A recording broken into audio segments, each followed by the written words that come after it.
Bismillahirrahmanirrahim. Assalamualaikum warahmatullahi wabarakatuh.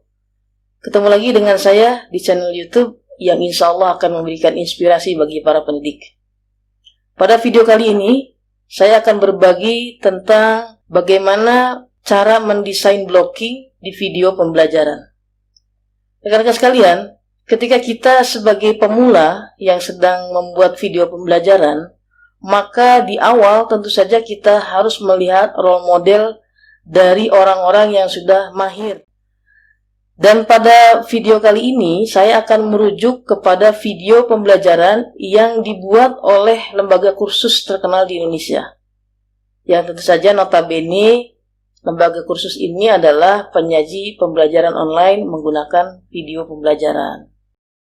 Nah, setelah nanti kita mengetahui blockingnya, maka kita sesuaikan software yang tepat. Karena apa? Tidak semua software ternyata kita butuhkan untuk membuat video pembelajaran. Bisa jadi hanya beberapa software simpel saja, itu pun sudah bisa membuat video pembelajaran. Dan di akhir dari video kali ini, saya akan memberikan rekomendasi yang sangat penting bagi rekan-rekan pemula yang sedang membuat video pembelajaran. Untuk itu, simak terus video ini hingga akhir. Baik, kita mulai dari yang pertama. Untuk desain blocking yang pertama, saya akan memberikan desain blocking yang cukup simpel dan mudah untuk digunakan, di mana pemateri atau kita nantinya yang sedang membuat video pembelajaran hanya fokus kepada delivery materinya. Kemudian bisa juga diberikan nanti tambahan berupa teks di bagian bawahnya. Bagaimana penampilannya? Seperti berikut ini. Di tampilan layar kita bisa melihat bagaimana role model sedang menyampaikan materinya.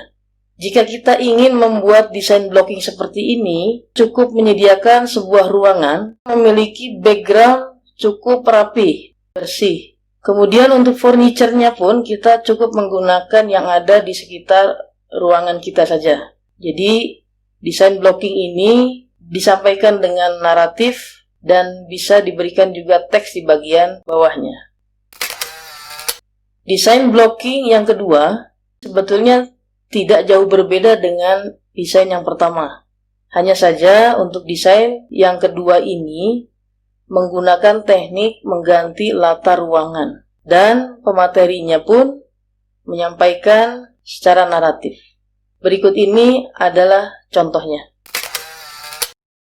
Kita bisa melihat di layar bagaimana role model sedang menyampaikan materinya. Dan di bagian belakang ini tentu saja background yang sudah disetting. Untuk membuat desain seperti ini, kita harus menyediakan background berwarna hijau atau sering disebut dengan green screen ataupun dengan warna yang lain. Dan nanti ketika editing kita bisa merubah backgroundnya ini menjadi background yang kita inginkan.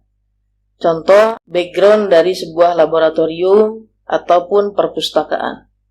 Dan pada desain seperti ini sama seperti desain yang pertama, yaitu pemateri atau kita nantinya menyampaikan materi secara naratif. Desain blocking yang ketiga ada sedikit penambahan, di mana pemateri menyajikan pembelajaran dibantu dengan whiteboard atau yang sejenisnya. Bagaimana contohnya? Seperti berikut ini. Kita bisa melihat role model sedang menjelaskan materi ajarnya menggunakan whiteboard. Adapun contoh yang lainnya, seperti berikut ini. Pemateri sedang menyajikan materi ajarnya dibantu dengan papan tulis. Hanya bedanya dengan contoh yang sebelumnya, papan tulis yang ini sudah menggunakan variasi warna. Juga sudah menggunakan teknik mencatat mind mapping. Jadi akan sangat menarik bagi siswa-siswa kita. Selanjutnya adalah desain blocking yang keempat. Untuk desain yang keempat ini tidak jauh berbeda dengan desain yang ketiga. Hanya bedanya pemateri menyajikan pembelajaran dibantu dengan animasi. Berikut ini contohnya. Nah, di layar bisa kita lihat bagaimana pemateri menyampaikan materi ajarnya dibantu dengan animasi. Nah, ini akan menambah visual bagi siswa kita. Dan tentu saja untuk membuat desain blocking seperti ini membutuhkan teknik yang cukup rumit. Karena apa? Karena yang pertama harus mengganti latar ruangan, kemudian yang kedua memasukkan animasinya ke dalam layar bersamaan dengan pemateri. Nah, bagi yang sudah mahir, mungkin desain blocking seperti ini sangat direkomendasikan. Berikutnya adalah desain blocking yang kelima. Desain blocking yang kelima agak sedikit berbeda dengan desain-desain sebelumnya, di mana pemateri hanya ditampilkan kecil di pojok-pojok layar. Bisa di bawah, bisa di atas, bisa di kiri, bisa di kanan. Jadi tidak full menampilkan close up dari pemateri. Kemudian di bagian latar dari layar, itu ditampilkan file materi ajar yang bisa membantu visualisasi bagi siswa kita. Berikut ini adalah contohnya. Kita bisa melihat role model sedang menyampaikan materi ajarnya. Untuk desain seperti ini, yang pertama, cukup menggunakan earphone atau headset yang kita miliki. Kemudian, ruangan pun itu juga bisa menggunakan ruang kamar kita. Karena ini tidak menampilkan video pemateri dalam ukuran yang besar, sehingga ruangan pun bisa dibuat minimalis. Nah, dalam latar dari layar kita, itu adalah materi ajarnya. Dan ini direkomendasikan bagi para rekan-rekan yang baru memulai membuat video pembelajaran. Kemudian, ada desain yang keenam. Desain yang keenam ini lebih ekstrim lagi. Sama sekali tidak menampilkan video pemateri.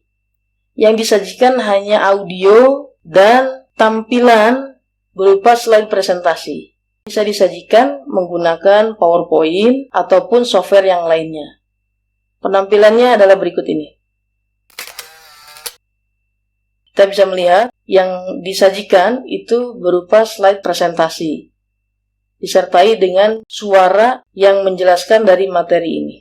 Dan yang terakhir, ini adalah desain blocking yang ketujuh.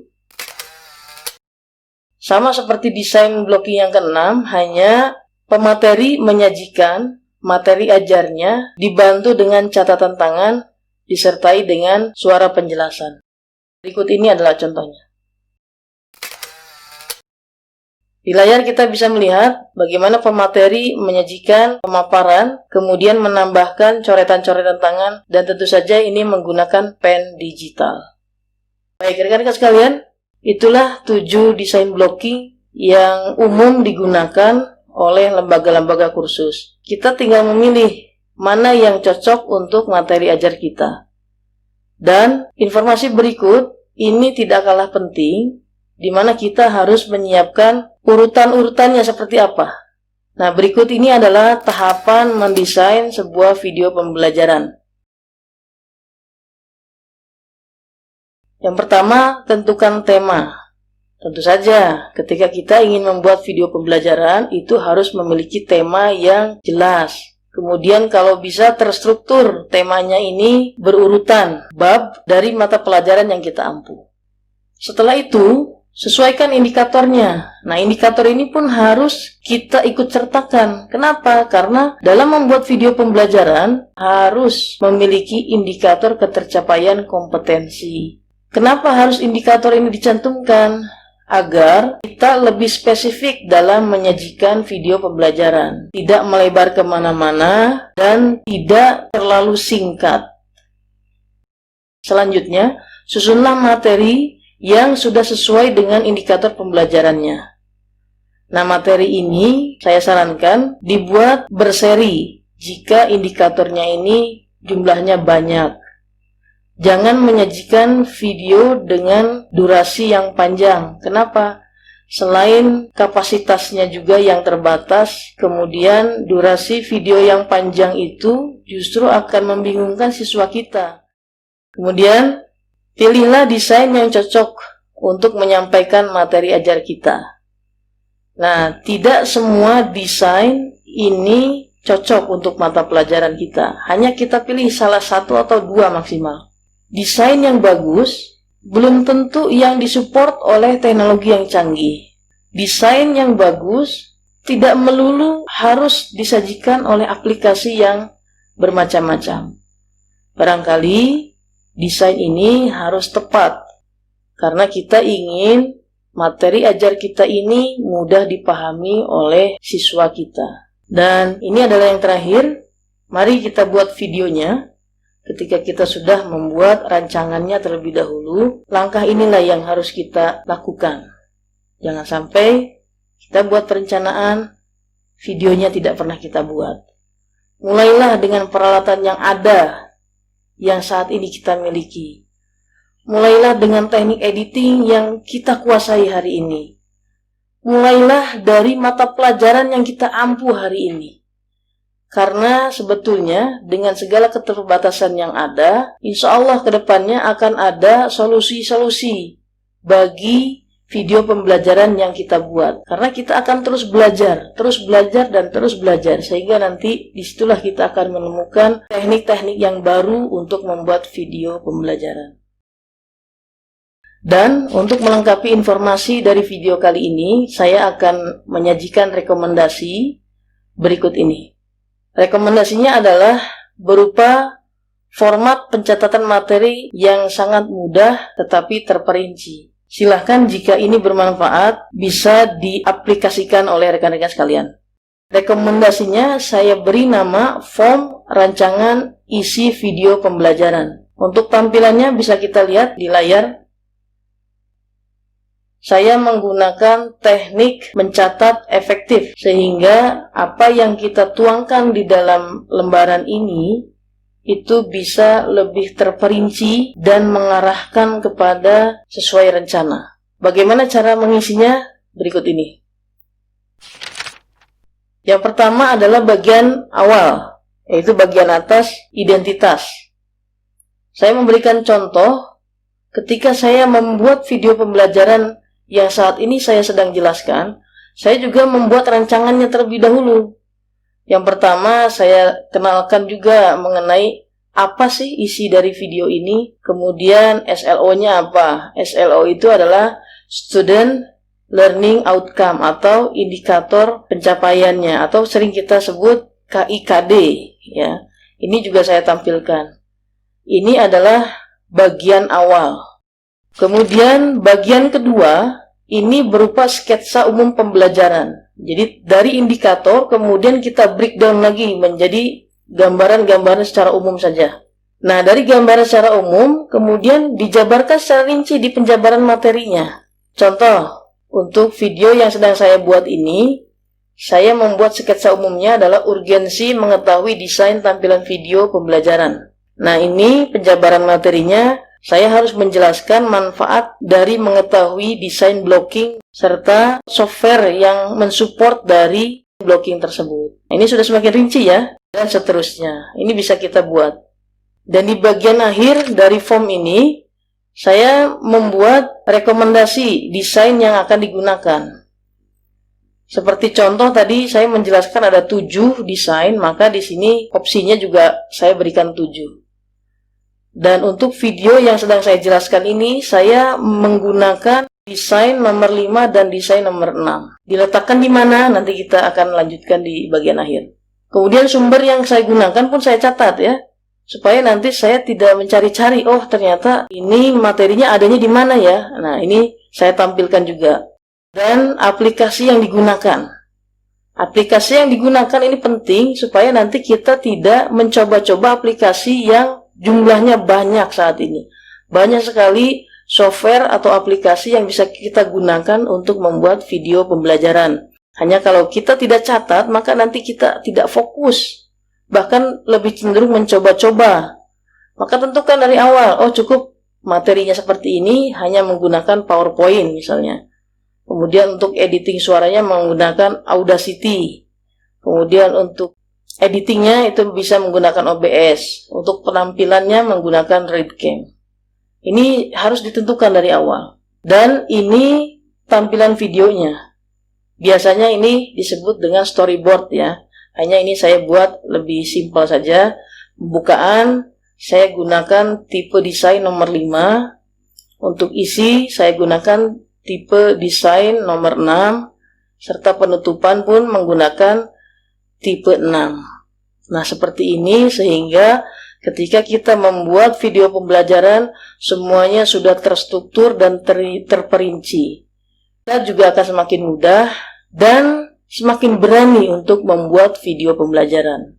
Karena perencanaan yang baik adalah perencanaan yang terrealisasikan. Baik, demikianlah rekan-rekan video pembelajaran kita hari ini. Semoga ada guna serta manfaatnya. Dan kita lanjut ke video-video berikutnya. Jika ini ada manfaatnya, silahkan like, share, dan subscribe dari video ini. Terima kasih. Assalamualaikum warahmatullahi wabarakatuh.